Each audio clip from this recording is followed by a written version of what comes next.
Dexmedetomidina e bradicardia. Essa foi a polêmica que surgiu aqui na página essa semana, a partir de um caso hipotético que foi trazido nos stories. Seria um canino de 9 quilos, com frequência cardíaca basal em torno de 100 batimentos por minuto, que após a utilização de 5 microgramas por quilo de dexmedetomidina e submissão à anestesia, passou a ter uma bradicardia com frequência marcada a 50 batimentos por minuto. E aí eu perguntei, o que você faria? Utilizaria a atropina?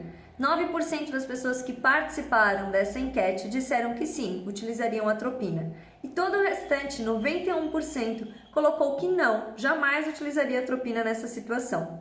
Na caixinha de perguntas a respeito de qual conduta você tomaria à frente deste caso, surgiram as mais variadas respostas, com muita coisa a ser discutida. Então vamos lá. O que fazer em situações onde a gente tem bradicardia e com a utilização da dexmedetomidina? Utilizar a atropina, reverter com atipamezol, não fazer nada, sair correndo? Afinal de contas, o que vai ser melhor para aquele paciente? Vamos por parte então. Alguns pontos não ficaram faltando nesse caso, já que seria um caso hipotético só para nossa discussão a respeito. Então nós não sabemos aqui qual o plano anestésico desse paciente e nem outras variáveis de monitoração. Primeira conduta que surgiu, que o pessoal mais comentou, foi não faria absolutamente nada, ficaria tranquilo, ficaria apenas monitorando o paciente. Outros colocaram que reduziriam o plano anestésico e reverteriam com a utilização do atipamezol, já que teve redução da frequência cardíaca em 50% e isso estaria impactando o débito cardíaco. Surgiu também a utilização da lidocaína para tentar melhorar essa bradicardia, aumentando a frequência. E outras situações que eu vou deixar para a gente discutir no final, que acabam não tendo tanto impacto aqui. Agora vamos lá, gente. Utilizaria a atropina, sim ou não? Primeiro, esse paciente estava com 130 milímetros de mercúrio de pressão arterial sistólica. Por que não utilizar a atropina imediatamente nesse paciente com bradicardia? Porque a frequência cardíaca está reduzida nessa situação de modo reflexo à pressão arterial, que está um pouco mais elevada. Então nós temos que tomar este cuidado e não sobrecarregar a nossa bomba, certo? Se eu vou estar aumentando a frequência cardíaca de um coração que já está trabalhando contra uma resistência vascular sistêmica elevada, eu posso estar piorando a situação do meu paciente, comprometendo a função cardíaca dele, já que eu vou fazer com que um coração trabalhe numa carga muito mais elevada. Então a atropina não seria a primeira ideia para que nós tivéssemos em conduta desse paciente. Agora, reverter ou não reverter esse paciente? Se eu for reverter todo paciente que fizer bradicardia com a dexmedetomidina, eu praticamente não vou conseguir incrementar a utilização desse fármaco ao longo das minhas cirurgias. Por quê? A partir de 2, 3 microgramas por quilo da dexmedetomidina, muitas vezes nós já observamos sim uma redução da frequência. Então é isso, como que eu faço para decidir se eu reverto ou não reverto a dexmedetomidina? Qual seria o ponto de corte? Gente, não se apeguem a números, avaliem o seu paciente de modo individual. Lembra que eu sempre comento com vocês que na escolha dos fármacos nós temos que pensar em quem é o nosso paciente, o que ele precisa, quais fármacos nós temos à disposição e também quais impactos aquele paciente tolera. Então não existe uma frequência cardíaca ou uma porcentagem de redução que vá determinar para você se você reverte, se não reverte, se usa a atropina. Mas você precisa saber o que está acontecendo, qual é o impacto dessa redução de frequência, qual o impacto esse paciente vai estar passando e o que você precisa realmente monitorar. Então vamos lá, um paciente que mantém uma pressão arterial adequada nem sempre é um paciente bem perfundido. Então nós podemos ter um paciente com uma boa pressão arterial, mas que não está bem, que precisa sim de uma intervenção, de uma reversão, de um fármaco que vai dar um suporte melhor para ele. Como que eu faço para saber se esse paciente precisa ou não precisa?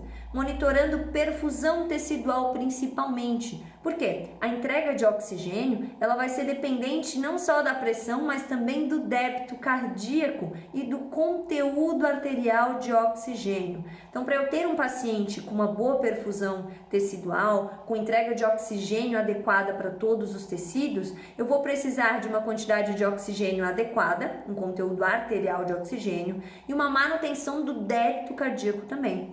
Se eu reduzo muito a minha frequência cardíaca, eu vou ter redução do débito cardíaco. Paciente que recebe um alfa-2 agonista e tem uma redução de 50% da sua frequência cardíaca, tem redução no débito. Mas se esse paciente ainda assim consegue fazer uma boa extração de oxigênio do que está na circulação para os tecidos, eu consigo manter esse paciente anestesiado tranquilamente. Agora, eu preciso estar avaliando essa perfusão através de tempo de preenchimento capilar, coloração de mucosas, débito urinário. Então, se esse paciente vai passar por um procedimento prolongado, uma anestesia prolongada ou é um paciente de risco, faça sondagem vesical, faça uma monitoração de débito urinário. Seria muito maravilhoso se nós tivéssemos hemogasometria para nossa rotina, mas caso não tenha, pensem pelo menos em fazer mensuração de lactato, vai ser o principal biomarcador de perfusão tecidual. E também podemos estar nos baseando na capnografia para saber como que está a fração expirada de CO2 desse paciente. Todos esses fatores vão conseguir mostrar para a gente se esse paciente está sendo bem perfundido ou não, mesmo com essa redução de frequência cardíaca. Então, em nenhum momento a gente pode dizer que não faria nada. Não, nós podemos não ter nada farmacologicamente agindo sobre aquele paciente para reverter a bradicardia, mas a monitoração tem que ser constante e você tem que saber o que monitorar e o que esses valores têm a te dizer, o que esses valores estão falando a respeito do impacto que esse paciente está sofrendo, certo? Então, se o seu paciente teve essa redução na frequência cardíaca e está mal perfundido, aí sim você tem indicação de reverter a dexmedetomidina com a tipamezol. Lembrando, a tipamezol sempre por via intramuscular. Por via intravenosa, a gente pode estar ocasionando um bloqueio de alfa-1, também relacionado com hipotensão, tá? Então, sempre que for reverter, por via intramuscular. E avalie a dose, titule a dose do atipamezol pelo tempo e pelos efeitos da dexmedetomidina. Outro ponto que nós temos aqui é a utilização da lidocaína.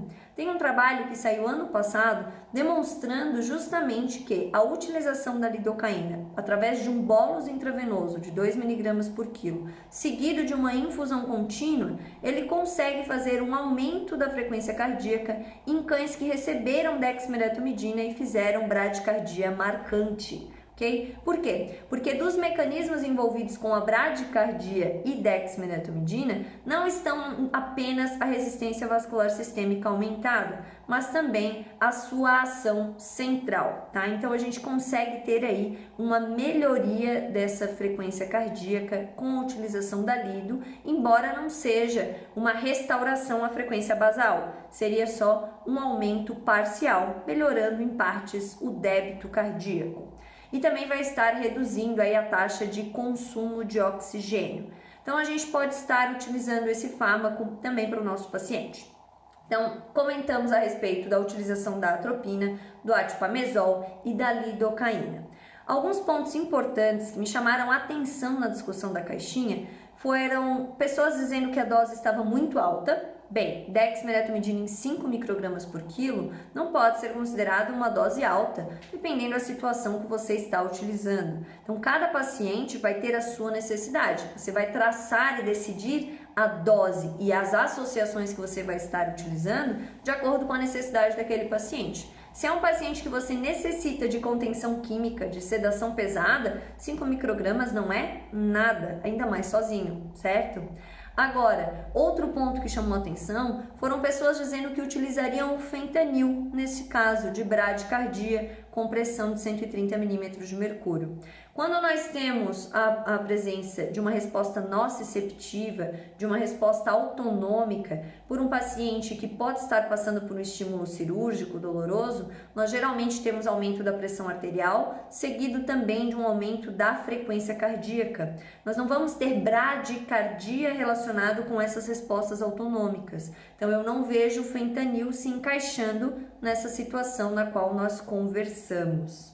Okay? E o ajuste do plano anestésico com certeza vai ser muito importante. Então, sempre que tiver qualquer intercorrência, alterações relacionadas com bradicardia, com hipotensão, com apneia, um dos primeiros passos que nós tomamos como anestesistas é reduzir o plano anestésico, superficializar o nosso paciente para minimizar os efeitos daqueles fármacos hipnóticos que estão agindo, seja inalatório ou seja através da total intravenosa. Certo, gente? Então eu espero que essa discussão, no nosso caso fictício dos stories, tenha conseguido contribuir para você. Deixa a sua opinião aqui nos comentários e vamos seguir com a nossa discussão. Até mais!